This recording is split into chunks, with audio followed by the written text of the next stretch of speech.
happened to all the masked COVIDians? How are liberal cities faring after their initiative to defund the police? What were the people in Germany like after World War II? Were they just like, oops, sorry, LOL? On this week's roundup, we answer some of your most burning questions and some of your least burning questions that you'd really rather not think about at all. Our top story today, the newest version of COVID-19 called EG5 just dropped, and conspiracy theorists are having a day with it. So they're calling it EG5, which for those of us who proudly wear our tinfoil hats, EG5 spelled backwards, is kind of interesting. But you don't have to be a clever code cracker like Shonda to figure out what's going on here. In its latest assessment, the WHO includes EG5 and subvariants very closely related to it, including 5G.5.1. That's right, the newest strain of COVID-19 is literally called 5G.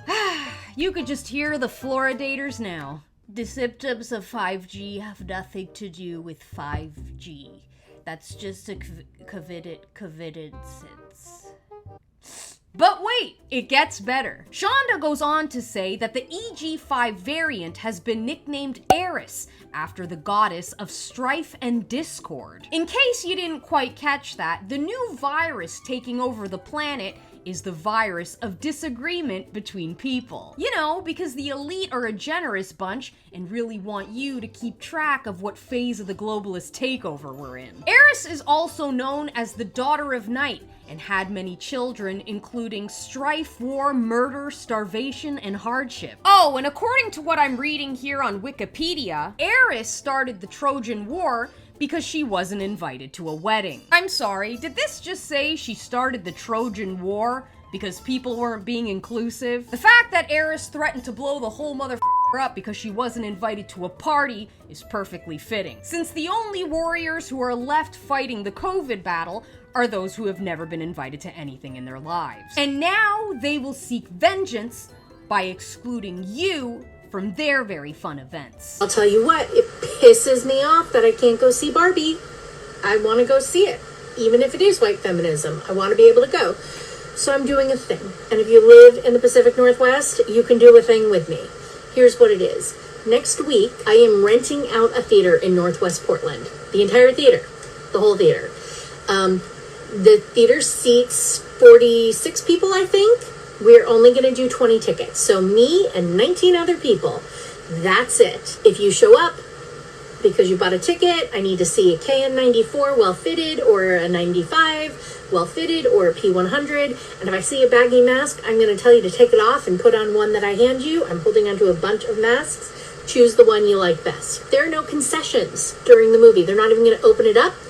Do not bother bringing food or drinks. You may not take your mask off in the movie. No kids that can't wear a mask solidly for 2 hours. Like, I'm not gonna do little kids. I'm not gonna do little kids? As one commenter said, that's the first time I've ever heard a liberal say that. Honestly, who is this woman kidding? No concessions during the entire movie? If 20 people equivalent to my sister in Christ here are planning on sitting through 114 minutes without concessions, they can forget about COVID because they're about to have a zombie apocalypse on their hands. Is it a crime to eat somebody's brains if they're not using them for anything? Our friend from California should be able to answer that question. San Franciscans face a new epidemic after their initiative to go soft on crime has gained momentum. Literally shaking right now. I was just getting groceries and I live in San Francisco and I never really feel fully safe.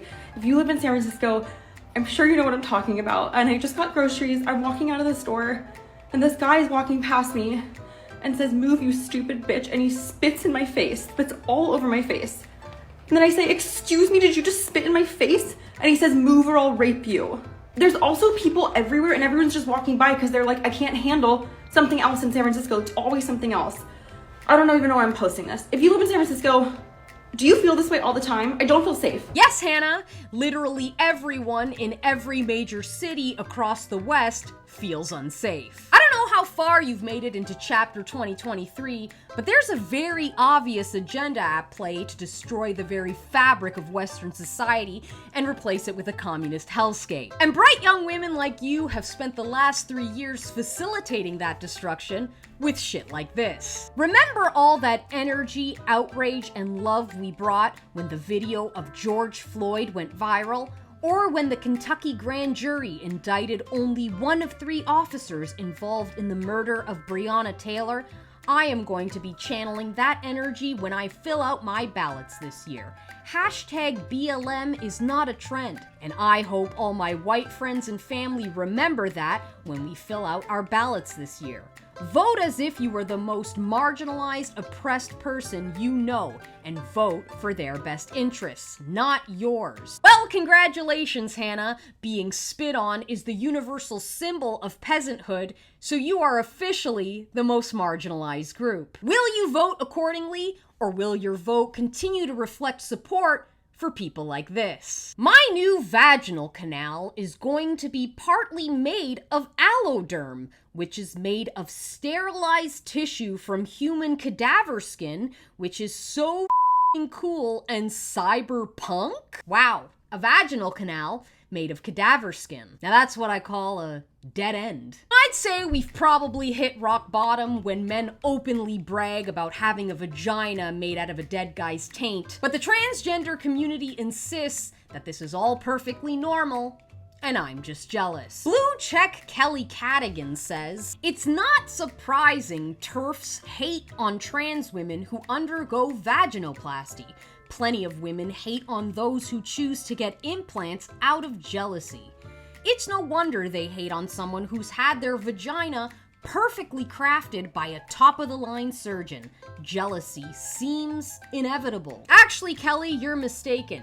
Your vagina was not perfectly crafted by a top-of-the-line surgeon because what you have is not a vagina. As the old saying goes, you can't make a silk purse out of a sow's ear. And as the new one goes, you definitely can't make one out of a dude's dick. This isn't even like comparing apples to oranges. This is like comparing bananas to peeled back, butchered, and inverted bananas. The Lizzo banana saga continues to make headlines this week. She was officially dropped from Super Bowl halftime show consideration after shocking allegations of sexual harassment and abuse. Ariana Davis and Crystal Williams say they were fired after nearly 2 years of dancing for Lizzo.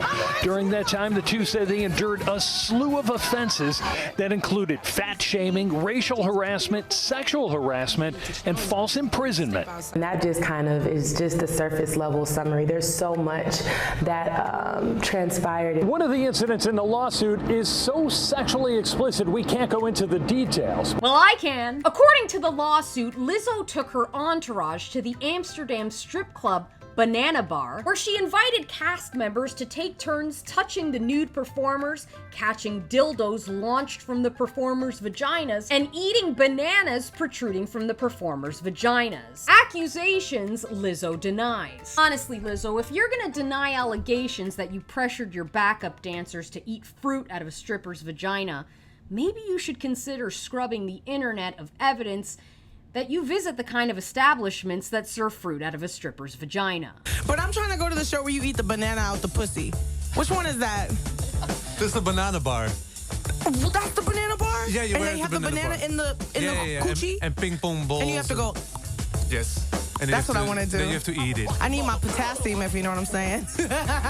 Damn, that is damning evidence. I don't understand why Lizzo is getting so much backlash for this. She wanted to see a show, and she knew she wasn't going to be able to sit through all 114 minutes without stashing away a few concessions. COVID lady, consider this a learning opportunity. Speaking of learning opportunities, our friend Zuby has posed a very interesting question for us on Twitter this week. He says, I wonder what the people in Germany were like after 1945.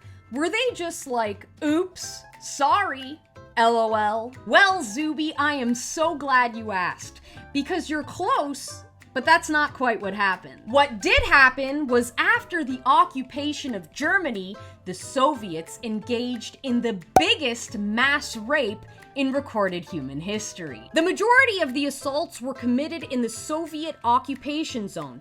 Estimates of the numbers of German women raped by Soviet soldiers have ranged up to 2 million. According to historian William Hitchcock, in many cases, women were the victims of repeated rapes, some as many as 60 to 70 times. At least 100,000 women were believed to have been raped in Berlin based on surging abortion rates in the following months and contemporary hospital reports, with an estimated 10,000 women dying in the aftermath. Female deaths in connection with the rapes in Germany overall are estimated at 240,000. Anthony Beaver describes it as the greatest phenomenon of mass rape in history. Soviet soldiers raped German females from 8 to 80 years old. Wow, the greatest phenomenon of mass rape in history. I wonder why we never learned about this in any of the countless lessons we had on World War II back in high school. Actually, if you're in high school and watching this right now, I implore you to ask your history teacher why you don't know about any of this. I guarantee you their response will be, oops, sorry, LOL. Alright guys, that's it for me today. If you like this video, please don't forget to like, comment, and subscribe, and check out some other videos from my channel. Also, if you want to support me and this channel, please consider subscribing to my Patreon. I post 2 long-form videos there every month. Alright, bye!